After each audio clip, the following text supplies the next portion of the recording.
अभी second grade का हाल ही में एग्जाम्स हुआ है और एग्जाम हॉल से बाहर निकल के स्टूडेंट्स के होश उड़ गए। होश इसलिए उड़ गए कि उनको लगा कि पेपर का लेवल तो बहुत ज़्यादा कठिन आ गया, जो पढ़ाया उनमें से कुछ भी नहीं आया। ऐसे बच्चे इंस्टाग्राम पे यूट्यूब पे कमेंट्स कर रहे थे, कुछ बच्चों के फीडबैक्स थे। लेकिन कुछ बच्चे ऐसे भी मिले जिनको एग्जाम्स दे के मज़ा आ गया, उनको लगा सर नहीं यार सेकंड ग्रेड का स्तर तो यही होना चाहिए।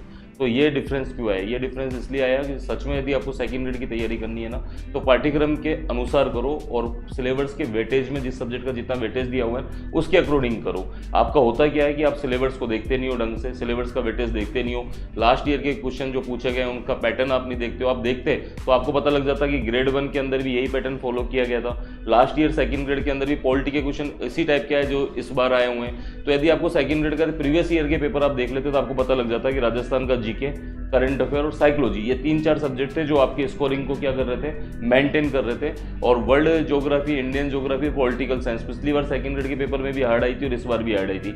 हमेशा हर एग्जाम्स के अंदर पेपर का पैटर्न अलग होता है, हाँ उसके वेटेज का पूछने का तरीका बिल्कुल अलग होता है। तो ये हमेशा ध्यान रखना, तैयारी जब करो ना तो ये ध्यान रखो कि किस एग्जाम्स की तैयारी कर रहे हो। दूसरा, सेकंड ग्रेड के अंदर सिलेबस में साफ साफ लिखा हुआ है कि क्वेश्चन का जो डिफिकल्ट लेवल है वो सीनियर सेकेंडरी स्तर के साथ साथ स्नातक स्तर का भी होगा। अब आप तैयारी कर रहे हो one liner exams, one liner से आप तैयारी कर रहे हो 60 संग्रह से, आपको चाहिए कि 50-60 पेज के अंदर पूरी भूगोल कंप्लीट हो जाए, आपको चाहिए 4 मैराथन क्लास के अंदर पूरा हमारा सब्जेक्ट क्लियर हो जाए। तो ये मैराथन क्लास है, ये वन लाइनर और ये संचित, ये बीएसटीसी, पीटीटी जैसी, कांस्टेबल, एलडीसी जैसी छोटी एग्जाम्स में तो काम आ सकती है। लेकिन ग्रेड 1 की, ग्रेड 2 की, ग्रेड 3 की तैयारी यदि आपको करनी है ना, तो आपको एक स्तरीय तैयारी तो करनी पड़ेगी।